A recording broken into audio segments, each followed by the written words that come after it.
Audiolivro O Grande Conflito, uma saga milenar e seu final surpreendente, de Ellen G. White. Capítulo 25. A Lei. Então foi aberto o santuário de Deus nos céus, e ali foi vista a arca da sua aliança. Apocalipse 11, versículo 19.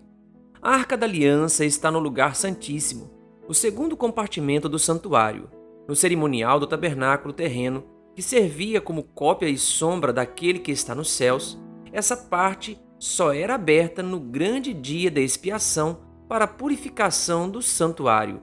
Por isso, o anúncio de que o templo de Deus estava aberto e a arca da sua aliança era visível aponta para a abertura do lugar santíssimo do santuário em 1844, quando Cristo entrou ali para realizar a obra final de expiação. Aqueles que seguiam seu grande sumo sacerdote pela fé, quando ele começou seu ministério no lugar santíssimo, repararam na arca da aliança. Como já haviam estudado o tema do santuário, compreenderam a mudança de ministério do Salvador e viram que ele tinha passado a ministrar perante a arca de Deus. A arca da aliança na terra continha as duas tábuas de pedra nas quais Deus escreveu sua lei. Quando o templo de Deus se abriu no céu, a arca de sua aliança foi vista, dentro do lugar santíssimo no templo. A lei divina está conservada, a lei que o próprio Deus falou e também escreveu com seu dedo nas tábuas de pedra.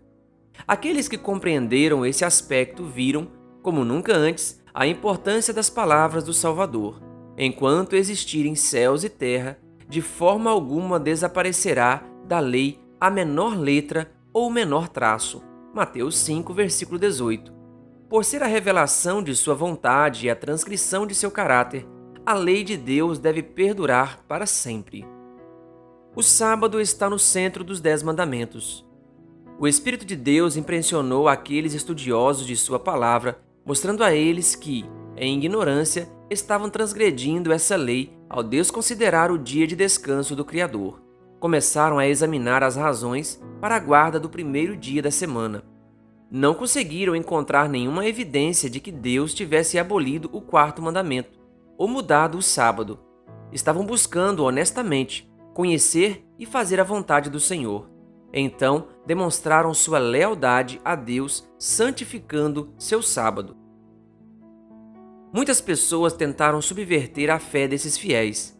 Ninguém podia deixar de ver que a aceitação da verdade em relação ao santuário celestial envolvia cumprir os termos da lei de Deus e o sábado do quarto mandamento. Esse era o segredo por trás da oposição acirrada à explicação harmoniosa das Escrituras que revelava a ministração de Cristo no santuário celestial. As pessoas tentaram fechar a porta que Deus havia aberto e abrir a porta que ele fechara. Mas Cristo havia aberto a porta para o ministério no lugar santíssimo. O quarto mandamento estava dentro da lei conservada ali. Aqueles que aceitaram a luz acerca da mediação de Cristo e da lei de Deus descobriram que essas eram as verdades do Apocalipse 14, uma advertência em 3 partes a fim de que os habitantes da terra se preparem para a segunda vinda do Senhor.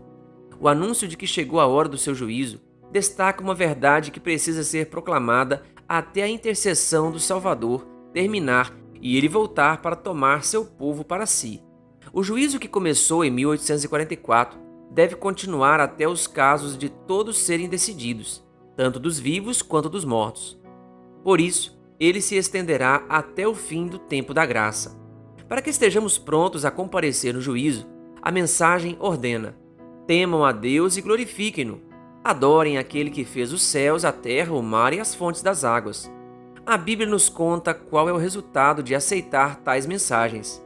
Aqui está a perseverança dos santos, que obedecem aos mandamentos de Deus e permanecem fiéis a Jesus. Apocalipse 14, versículos 7 e 12. A fim de estar preparados para o juízo, devemos guardar a lei de Deus, o padrão do caráter no juízo. Paulo declara: todo aquele que pecar sem a lei também perecerá. E todo aquele que pecar sob a lei, pela lei será julgado, no dia em que Deus julgar os segredos dos homens. Os que obedecem à lei estes serão declarados justos. Romanos 2, versículo 12, versículo 16 e versículo 13. A fé é essencial para guardar a lei de Deus, pois sem fé é impossível agradar a Deus. Hebreus 11, versículo 6. Tudo que não provém da fé é pecado. Romanos 14, versículo 23. O primeiro anjo nos chama para temer a Deus e glorificá-lo, adorando-o por ser o Criador dos céus e da terra. Para fazer isso, precisamos obedecer à sua lei. Sem obediência, nenhuma adoração pode ser agradável a Deus. Nisto consiste o amor a Deus, em obedecer aos seus mandamentos. 1 João 5, versículo 3. Ver também Provérbios 28, versículo 9. Criador. O dever de adorar a Deus é baseado no fato de que Ele é o Criador.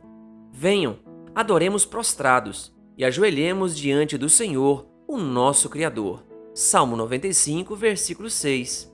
Ver Salmo 96, versículo 5, 100, versículo 3, Isaías 40, versículo 25, versículo 26, e Isaías 45, versículo 18.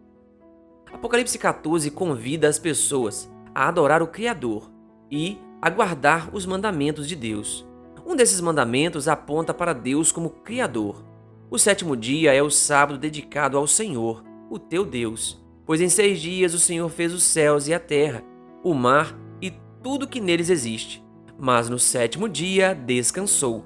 Portanto, o Senhor abençoou o sétimo dia e o santificou. Êxodo 20, versículos 10 e 11. O Senhor diz que o sábado é um sinal. Então vocês saberão que eu sou o Senhor, o seu Deus. Ezequiel 20, versículo 20. Se todos ao longo das eras tivessem guardado o sábado, isso os teria levado ao Criador como alvo de sua adoração. Nunca teria existido um adorador de ídolos, um ateu ou um descrente. A guarda do sábado é um sinal de lealdade àquele que fez os céus, a terra, o mar e as fontes das águas. A mensagem que ordena as pessoas a adorarem a Deus e guardarem seus mandamentos as chama de maneira especial a observar o quarto mandamento. Em contraste com aqueles que guardam os mandamentos de Deus e a fé de Jesus, o terceiro anjo faz referência a outro grupo. Se alguém adorar a besta e a sua imagem e receber a sua marca na testa ou na mão, também beberá do vinho do furor de Deus, que foi derramado sem mistura no cálice de sua ira. Apocalipse 14, versículos 9 e 10. O que a besta, a imagem e a marca representam? Identidade do dragão. A profecia na qual esses símbolos são encontrados começa em Apocalipse 12. O dragão que tentou destruir a Cristo por ocasião de seu nascimento foi Satanás. Apocalipse 12, versículo 9. O qual incitou Herodes a ordenar a morte do Salvador. E o Império Romano foi o agente que Satanás usou para guerrear contra Cristo e seu povo durante os primeiros séculos, quando o paganismo era sua religião preponderante. Por isso, em sentido secundário, o dragão é símbolo de Roma pagã. Apocalipse 13 apresenta outra besta, semelhante a um leopardo, a quem o dragão deu o seu poder, o seu trono e grande autoridade. Apocalipse 13, versículo 2.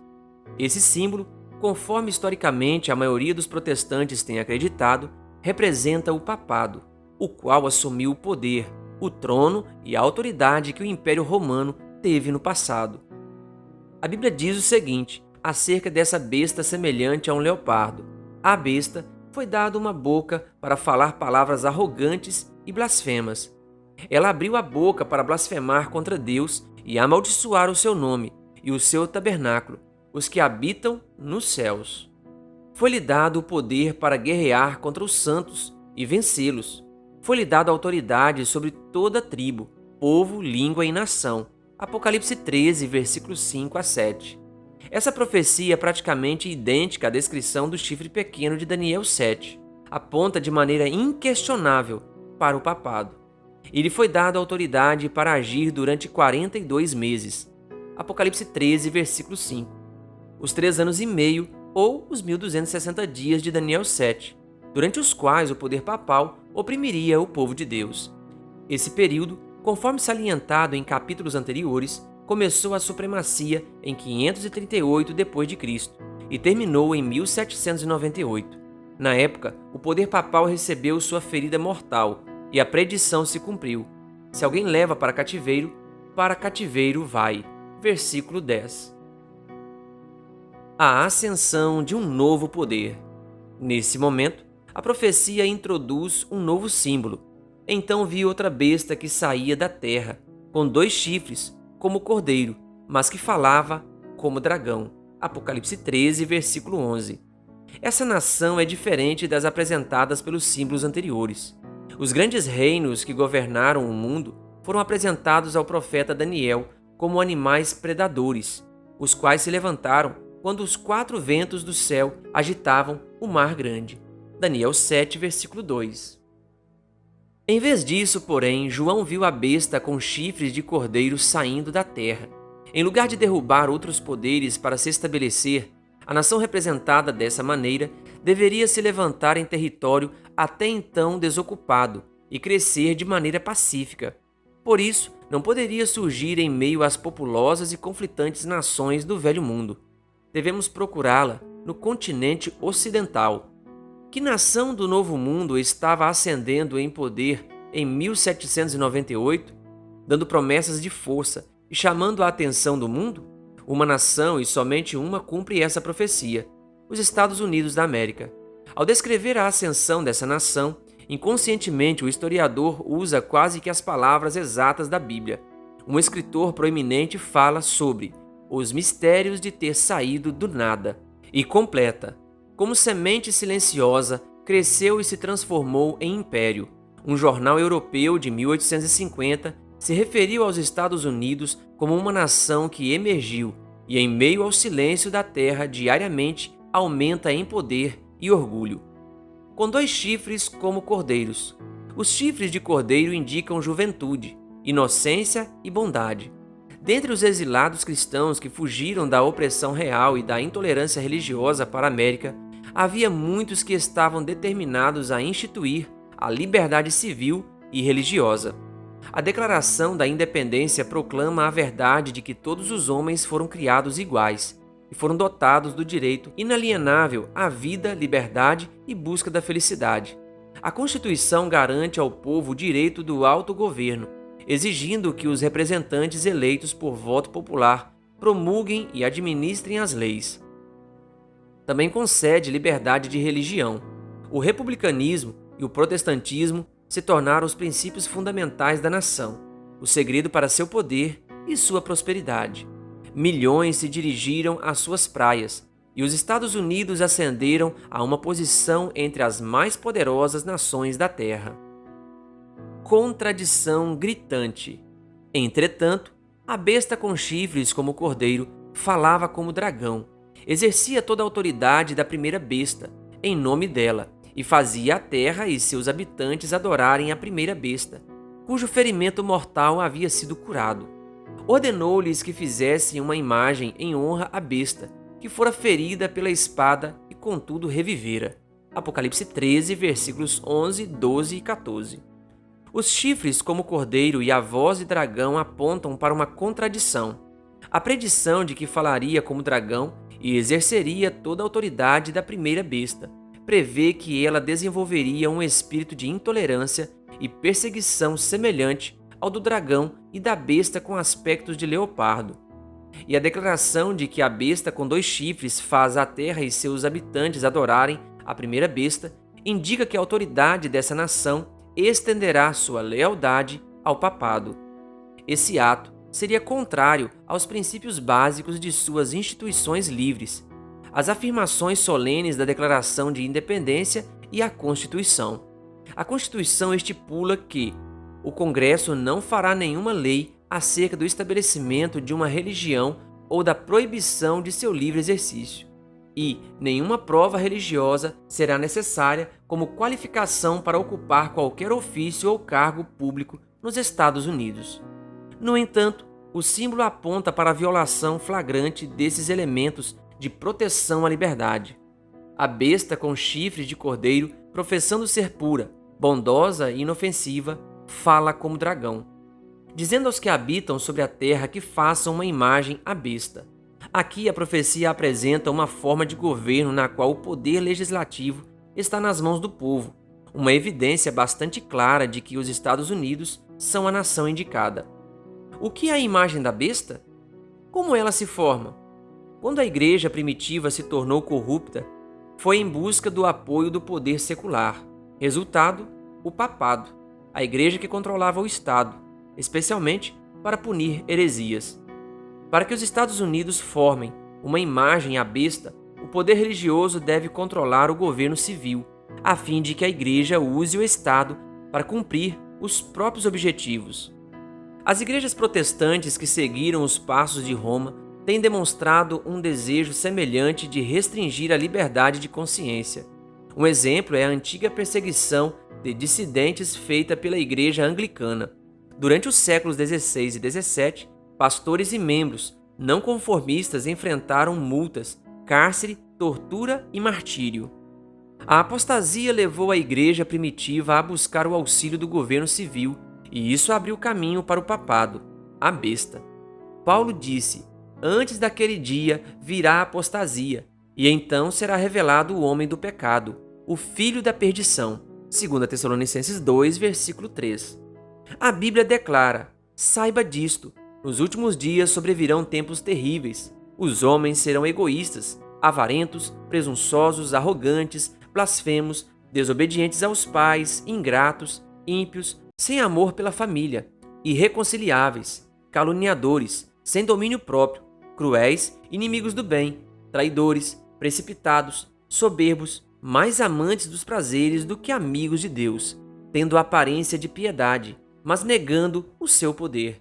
2 Timóteo 3, versículos 1 a 5. O Espírito diz claramente que nos últimos tempos alguns abandonarão a fé e seguirão espíritos enganadores e doutrinas de demônios.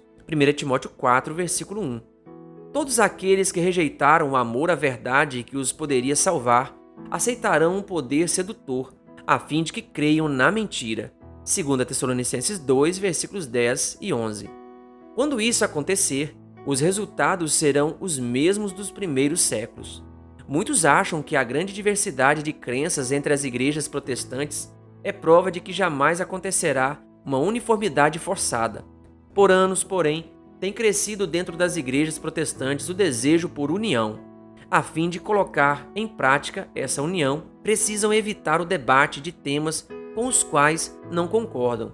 No esforço para ter uniformidade completa, estarão a apenas um passo do uso da força. Quando as principais igrejas dos Estados Unidos se unirem em torno dos pontos doutrinários que têm em comum e na influência junto ao Estado para colocar em vigor seus decretos e apoiar suas instituições, a América protestante terá formado uma imagem à hierarquia romana, e penalidades civis sobre os dissidentes serão a consequência inevitável. A imagem. A besta com 2 chifres obrigou todos, pequenos e grandes, ricos e pobres, livres e escravos, a receberem certa marca na mão direita ou na testa, para que ninguém pudesse comprar nem vender, a não ser quem tivesse a marca, que é o nome da besta ou o número do seu nome. Apocalipse 13, versículos 16 e 17.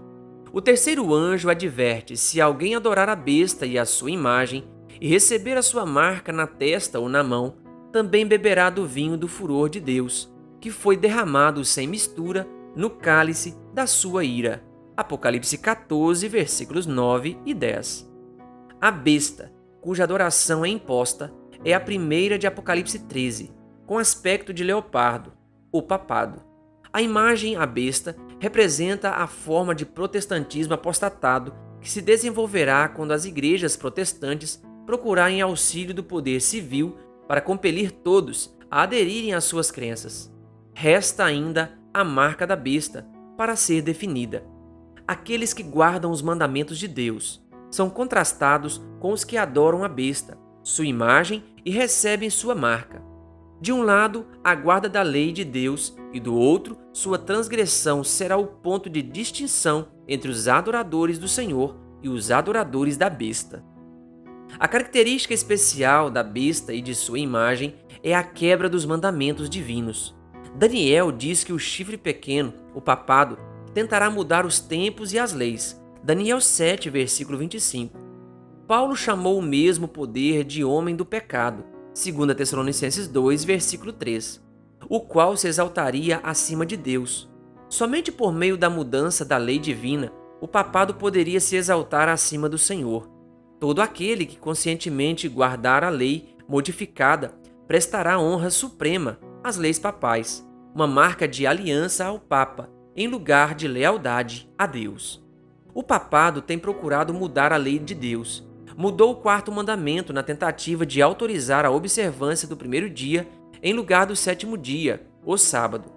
A Bíblia apresenta este ato como uma mudança deliberada e intencional. Ele tentará mudar os tempos e as leis. Daniel 7, versículo 25. A mudança no quarto mandamento cumpre com exatidão a profecia. Nela, o poder papal se coloca abertamente acima de Deus. Os adoradores do Senhor serão conhecidos de maneira especial por guardarem o quarto mandamento, o sinal de seu poder criador. Os adoradores da besta se destacarão pelo esforço em derrubar o memorial do Criador, a fim de exaltar o sábado de Roma. Foi em favor do domingo como dia do Senhor que a Igreja de Roma fez suas primeiras declarações arrogantes. Mas a Bíblia revela que o sétimo dia é o dia do Senhor. Cristo disse: "O Filho do Homem é Senhor até mesmo do sábado." Marcos 2, versículo 28. Isaías 58, versículos 13 e 14. Mateus 5, versículos 17 a 19.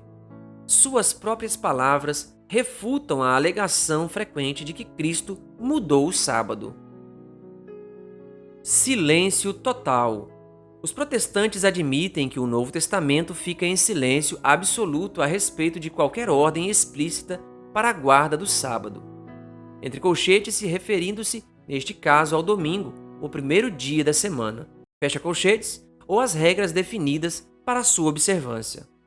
Até a ocasião da morte de Cristo, não havia acontecido mudança nenhuma no dia, de acordo com o que mostram os registros. Eles, os apóstolos, não deram nenhuma ordem explícita de abandono do sétimo dia, o sábado, a fim de observá-lo no primeiro dia da semana. Os católicos romanos reconhecem que sua igreja fez a mudança do sábado e declaram que os protestantes reconhecem seu poder ao guardar o domingo. Afirmam: durante a antiga lei, o sábado era o dia para ser santificado. Mas a igreja, instruída por Jesus Cristo e dirigida pelo Espírito de Deus, substituiu o sábado pelo domingo. Por isso, agora santificamos o primeiro dia, não o sétimo.